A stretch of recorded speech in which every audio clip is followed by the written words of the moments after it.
자, 15장에 대해서 간단히 요약을 해 드릴 테니까 아직 안 한 친구들은 영상을 참조해서 관련된 문제를 좀 풀어 보시기 바랍니다.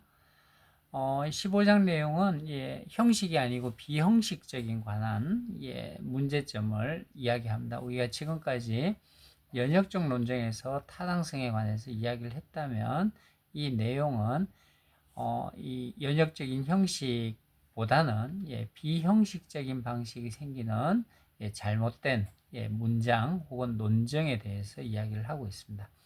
자, 옳지 못한 논쟁임에도 불구하고 설득력이 있는 것처럼 보이는 논리적 문제점을 지적을 하고 있습니다.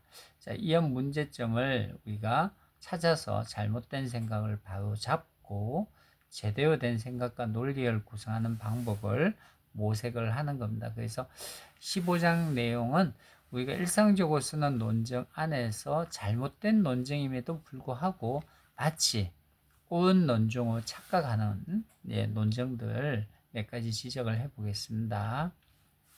첫 번째가 거짓 딜레마 또는 잘못된 이분법인데, 자, 이 논쟁의 문제점은 논쟁을 제시하는 사람이 사실상 다른 대안이 있음에도 양자택일을 제시하는 경우에 발생합니다. 예컨대 내가 열심히 공부한다면 우등으로 졸업할 것이다. 그러나 너가 열심히 공부하지 않는다면 너는 졸업을 하지 못할 것이다. 너는 열심히 공부하거나 전혀 공부를 하지 않을 것이다.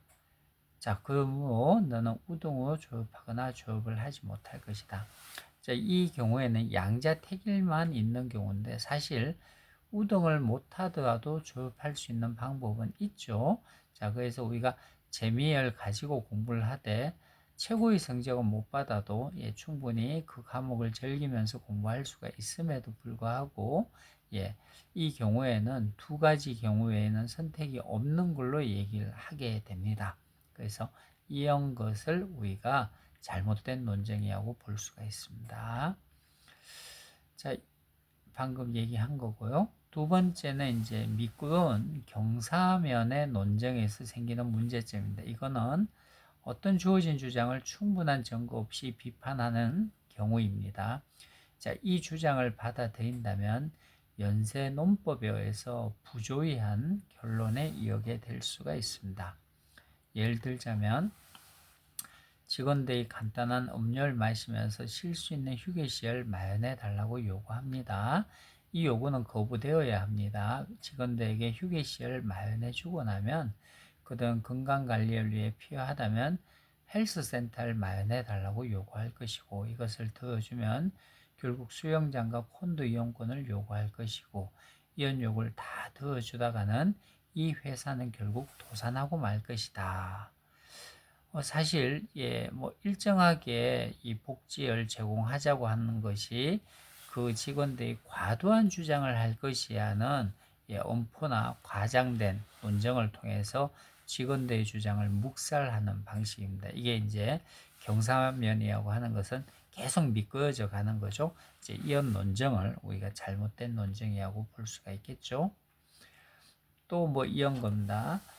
모든 종류의 음란물 결코 허용해서는 안 된다. 그 결과 종국적으로 우리 사회는 완전히 파멸하고 말 것이다. 그래서 뭐 일정 부분 우리가 무질서라든지 혼란이라든지 그리고 어느 정도의 탈선 뭐 이런 것들이 사회 내에서 허용되는 것이 필요하겠죠. 근데 그런 것들 다 막는다는 것은 오히려 사회가 경직될 수가 있고 너무 이제 윤리적인 측면으로 나갈 수가 있는데 이런 면도 우리가 경사면에 의해서 생기는 잘못된 논쟁이다고 볼 수가 있습니다. 자, 세 번째는 허수아비 공격을 통한 논쟁인데요. 자, 이 논쟁은 상대방의 주장을 약화된 형태로 왜곡시키고 그 왜곡된 주장을 공격한 다음 그 왜곡된 주장에 대한 공격이 성공적으로 상대방의 주장이 논박되었다고 주장할 경우에 발생합니다.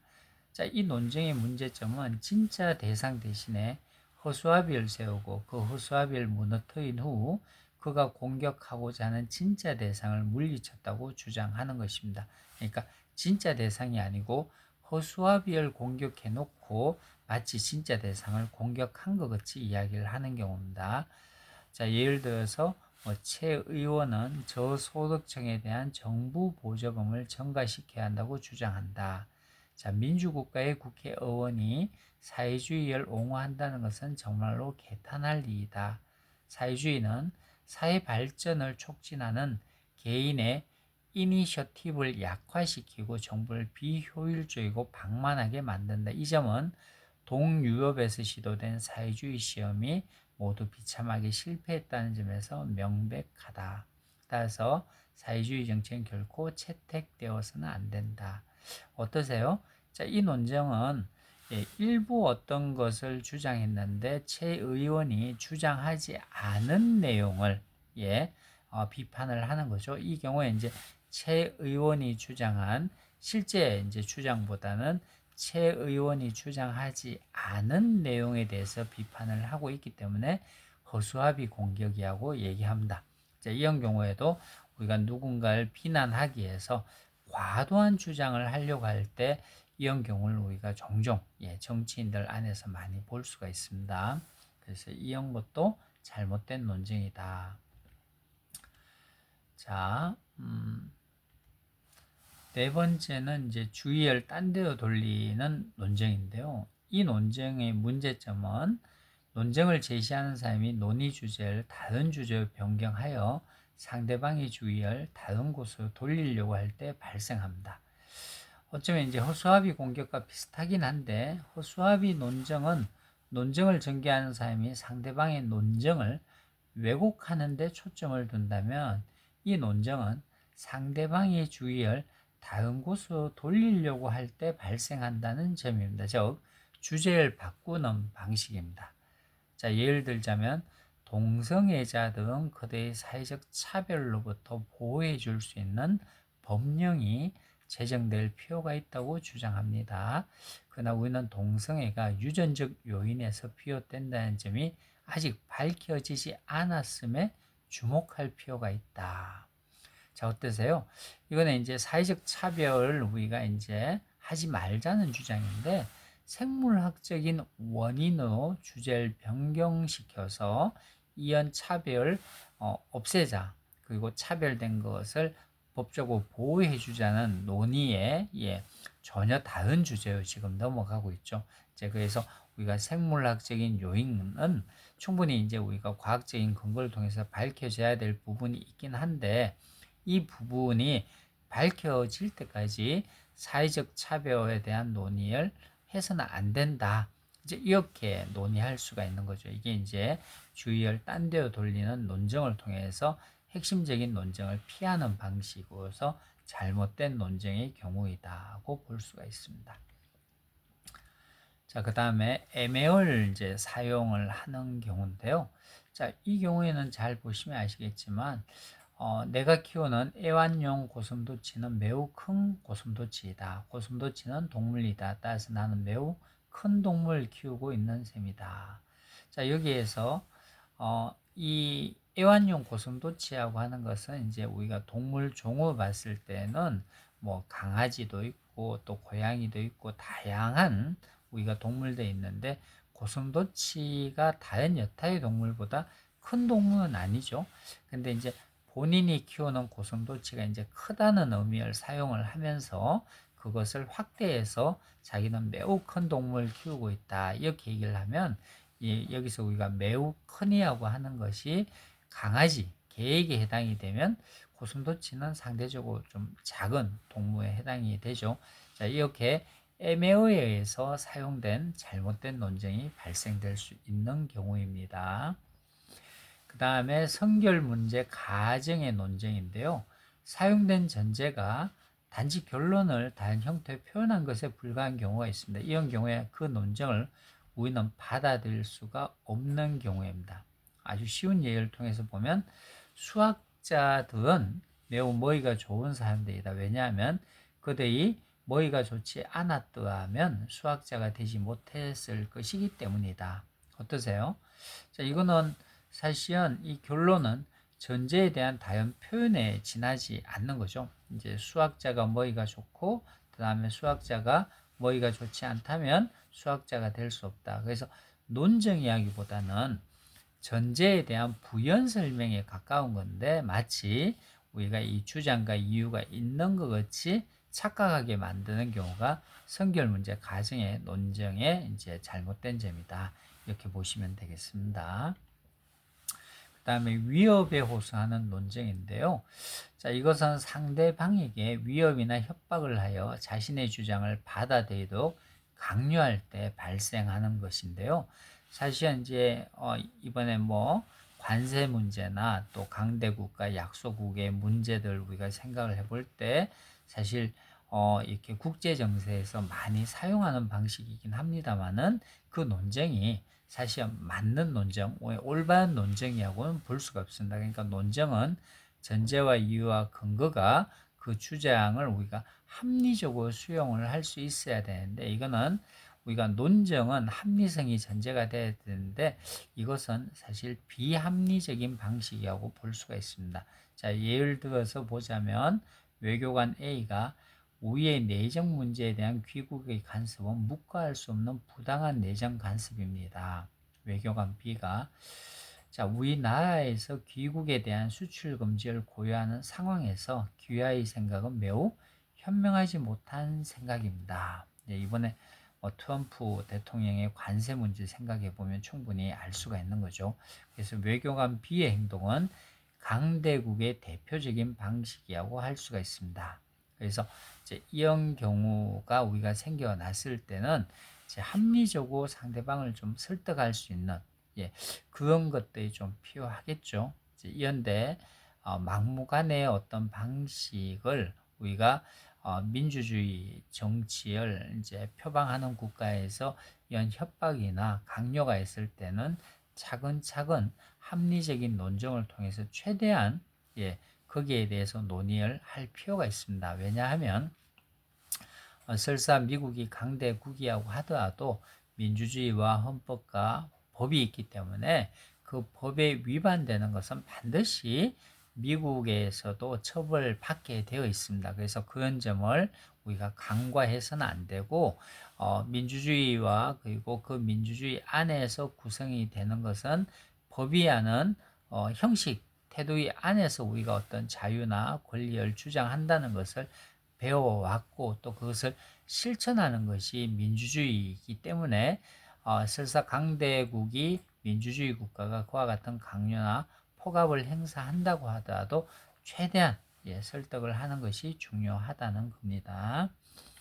그 다음에 연민에 호소하는 논쟁은 이건 상대방에게 이제 연민을 통해서 자신의 입장을 주장하는 건데요. 사장님, 제 남편은 월급을 올려받을 자격이 있습니다. 저희 가족은 지금의 월급은 저희 아이들이 제대로 먹일 수 없습니다. 더군다나 저희 막내는 지금 수술 받지 못한 평생 걷지 못할 겁니다.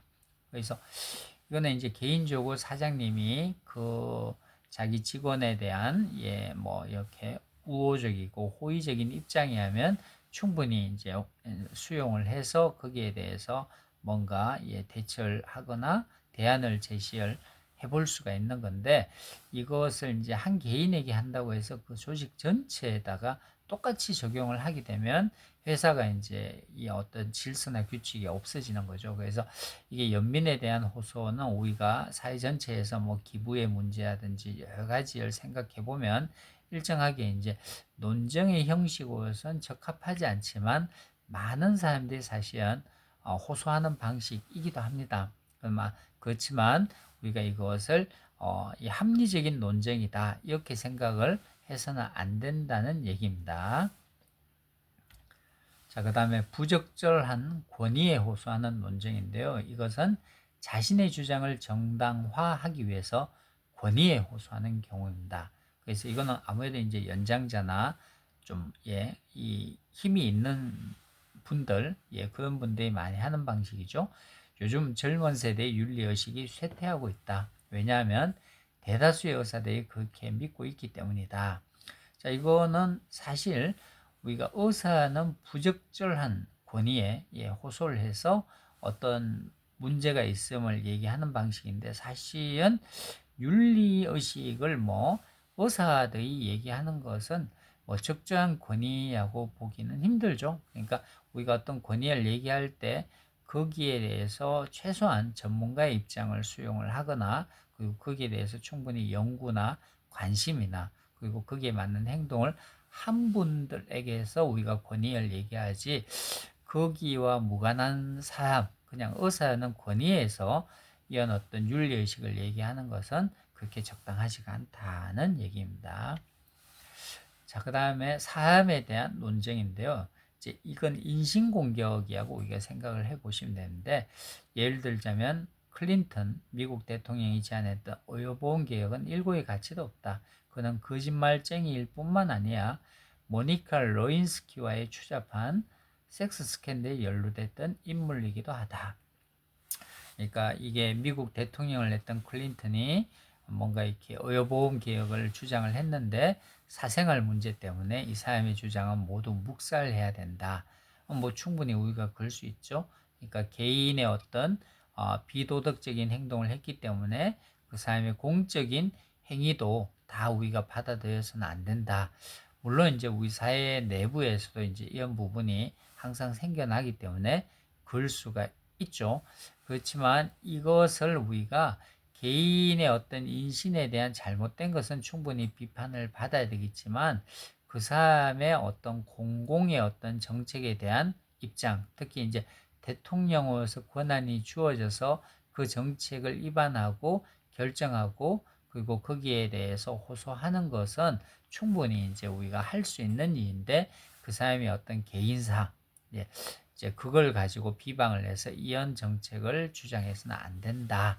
이렇게 얘기하는 것은 인신공격의 방식입니다. 그래서 이것도 잘못된 논쟁이라고 보셔야 되겠습니다. 그 다음에 이것도 같은 얘기인데요. 예, 정황적인 논쟁인데 반대자의 견해가 그의 특별한 상황에 의해서 강요된 것이고 옳지 않다고 주장하는 경우입니다. 자, 예를 들자면 대학 교수든 대학원생 육성을 위해 좀 더 많은 정부 예산이 배정되어야 한다고 주장한다. 그러나 이런 주장은 설득력이 없다. 대학 교수든 대학원생들이 유지되어야 먹고 살 수 있는 사람이다. 물론 이제 이 학생이 없이 교수가 있을 수는 없죠. 그래서 학생을 통해서 뭔가 교수에게 이득이 있는 거는 마찬가지입니다. 이건 뭐 거꾸로 얘기하면 교수가 있어야 또 학생에게 이득이 있는 거죠. 자, 이런 방식은 우리가 생산자와 소비자의 관계로 생각을 해볼 수도 있지만 그것이 필요하다고 주장을 한다고 해서 자기만의 이익을 위해서 주장을 하는 것이라고 볼 수가 없고 일종의 윈윈의 방식이 되고 학교라는 공동체를 위해서 요구되는 거기 때문에 이제 이런 주장은 그 개인에게 혹은 그 집단에게만 이익이 된다고 주장을 하는 논쟁이기 때문에 좀 잘못된 주장이다고 볼 수가 있습니다. 이 논쟁은 결국 이제 좀 쉽지 않을 수도 있지만 우리가 이게 이득을 보는 사람이 한 집단만 아니고 같은 집단이 이득을 본다고 생각을 하셔야지만 이런 논쟁에 이제 이 잘못된 방식에 빠지지 않을 수 있다는 얘기입니다. 그 다음에 피장 파장의 논쟁인데요. 이건 상대방의 주장을 상대방도 같은 처지임을 지적해서 반박하려는 경우에 발생합니다. 자, 예를 들자면 의사 선생님, 제가 건강을 위해 담배를 끊어야 한다고요? 그렇지만 의사 선생님 자신도 담배를 못 끊고 있지 않습니까? 자, 충분히 우리 그럴 수 있습니다. 이제 의사 선생님이 뭐 폐가 안 좋다, 뭐 여러 가지 몸에 부작용이 있으니까 담배 끊으셔야 되겠습니다. 이렇게 얘기하는데, 선생님, 당신도 담배 피잖아요. 이렇게 얘기할 때, 이제 선생님은 의사로서 이제 어떤 처방을 내리는 거죠. 근데 이제 의사가 그와 같은 얘기를 할 때 본인도 물론 폐가 안 좋아지거나 문제가 있으면 이제 담배를 끊겠죠. 근데 아직은 담배를 필 수 있는 몸이 유지가 되니까 담배를 필 수는 있고 그리고 환자가 왔을 때는 전문가여서 자기가 얘기를 하는데 전문가에게 당신도 문제가 있으니까 내한테 그렇게 조언을 하지 말라 이렇게 이제 얘기하는 것이 이제 피장파장의 논쟁입니다. 이건 사실 가까운 사람일수록 이런 얘기를 할 수가 있습니다. 만약 이 의사와 환자 간의 관계가 아주 친밀한 관계고 또 의사가 담배를 핀다는 사실을 알고 있기 때문에 가능한 것이지, 사실 뭐 의사가 담배 피는지 안 피는지 모른다면 이런 이제 주장은 할 수가 없는 거죠. 그래서 우리가 아주 친밀한 사이일 때 이와 같은 논쟁을 통해서 자신의 어떤 이 입장을 이렇게 변호하거나 이렇게 거부하는 경우가 있습니다. 그것을 피장 파장의 논쟁인데, 이것도 잘못된 논쟁이라고 볼 수가 있습니다. 자, 성급한 일반화의 논쟁인데요. 자, 이거는 뭐 우리 사회 내에서 많이 쓰는 방식이기도 한데요. 예를 들자면 일간신문에 의하면 몇 사람의 인기 연예인들이 상습적으로 대마초를 피우다 관리법에 의해 구속되었다. 요사이 인기 연예인들이 마약에 상습적으로 손대고 있음이 틀림없다. 자, 어떠세요? 우리가 이제 소수의 뭔가 대표적인 인물들이 그와 같이 했을 때 집단 전체를 이제 우리가 비판하는 경우가 있죠. 그래서 뭐 코로나19일 때, 뭐 이렇게 사이비 종교단체에 가까운 뭐, 사람들이 대구에서 뭐 신천지인가요? 종교단체가 왔을 때 코로나19에 많이 걸렸죠. 그럴 때 이 대구 사람 전체에 대해서 막 이렇게 오도하고 대구 시민 전체를 마치 코로나 바이러스에 감염이 된 사람이라고 해서 다른 지역에서 막 이렇게 대구 시민들 뭐 좀 다 코로나19에 걸린 환자 취급을 한 경우를 우리가 볼 수가 있었습니다. 자, 이런 경우와 비슷하죠. 이제 성급한 일반화의 방식을 통해서 소수의 집단이 있었던 문제를 전체로 이제 확대하는 방식입니다. 이거 우리가 일상에서 사실 많이 하는 방식이기도 해요. 그래서 이 부분은 여러분이 이제 좀 조심해야 될 논쟁이라고 볼 수가 있습니다. 자, 편향된 통계의 논쟁인데, 자, 이 경우도 우리가 요즘은 통계를 많이 하니까 이것을 수용을 할 때가 많이 있는데, 최근 개최된 동성애자 인권 캠프에서 동성교원 허용 여부에 대해 여론조사를 실시했는데, 여론조사에 참여한 90% 이상의 사람들이 동성교원을 허용해야 한다고 응답했다. 자, 이건 어떠세요? 자, 여기에서는 이제 중요한 이제 우리가 이제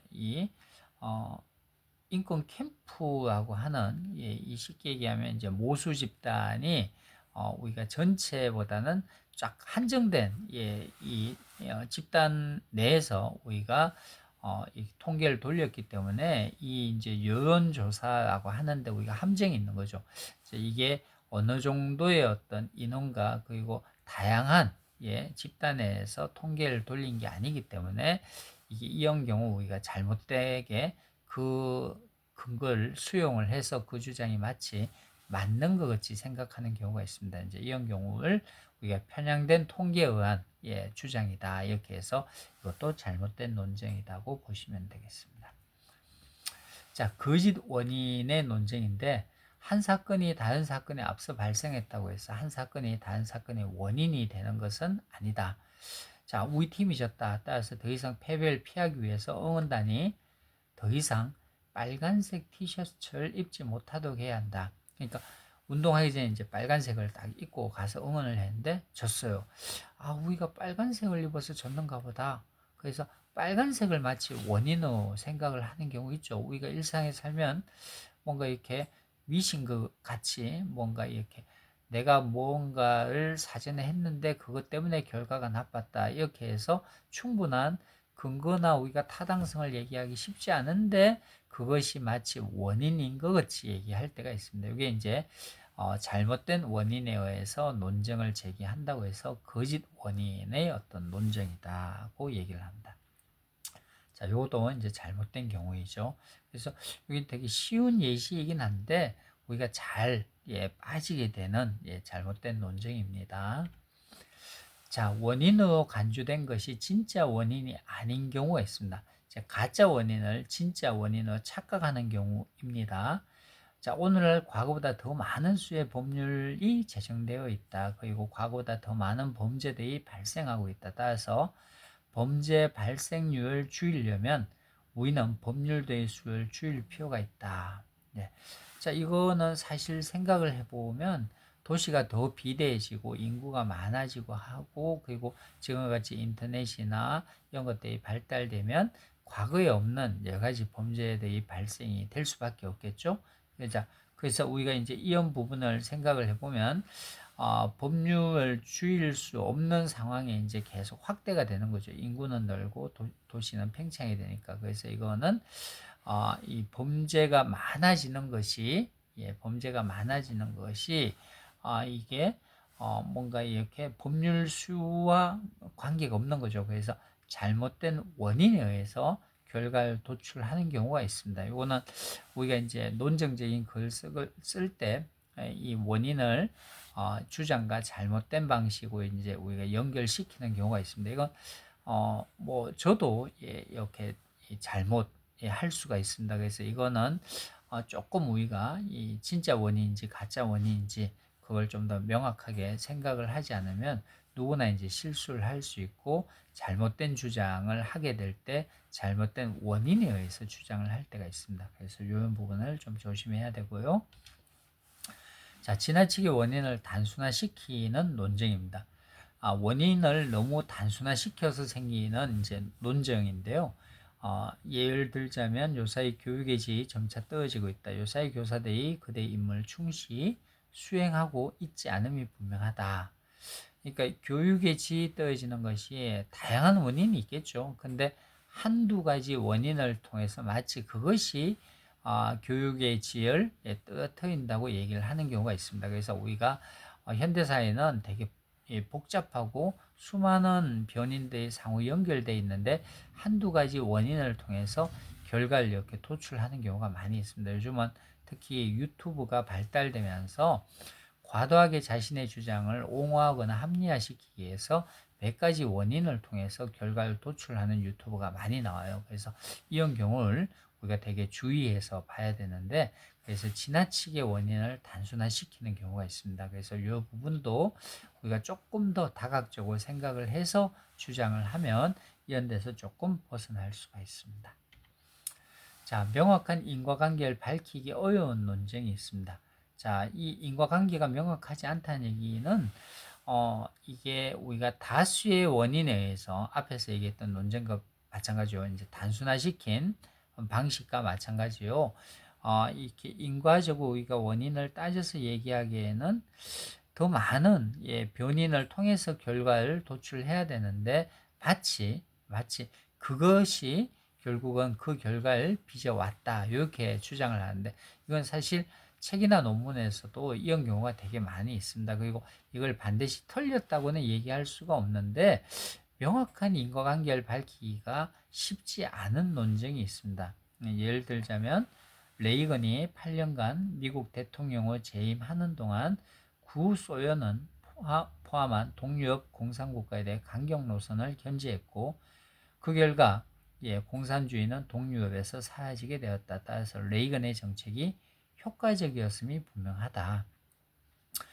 그러니까 이게 레이건이 강경 노선을 한 것이 효과가 있었다. 그래서 동구 공산권 국가가 이제 망했다. 이렇게 얘기를 하는데, 물론 그게 이렇게 영향이 있었을 수도 있지만 그것만 가지고 동구권 공산국가가 망했다. 이렇게 얘기하기에는 명확한 인과관계가 사실은 밝혀지지 않았는데 그 충분한 근거 없이 이런 주장을 해낼 수가 있습니다. 이거는 사실 앞서 얘기한 대로 정치인들이 상당히 많이 자신의 입장을 관철하기 위해서 많이 쓰는 방식인데, 이것은 이제 천천히 이제 따져가 보면 거기에 대한 근거가 분명하지 않음을 우리가 알 수가 있습니다. 자, 이렇게까지 한번 해봤습니다. 이 중에 한 15개 정도만 여러분이 제가 얘기한 것을 보충해서 여러분 각자가 한번 관심 있는 잘못된 논쟁을 찾아서 한번 구성을 해서 댓글창에다가 남겨두시면 되겠습니다. 자, 그렇게 한 것을 추석 명절 연휴 쉬었던 출석으로 대체할 예정이니까 시간 날 때 올려놔 주시면 되겠습니다. 가능하면 12월 14일까지는 올려주시기 바랍니다. 자, 다들 한 학기 수고 많이 했어요. 감사합니다.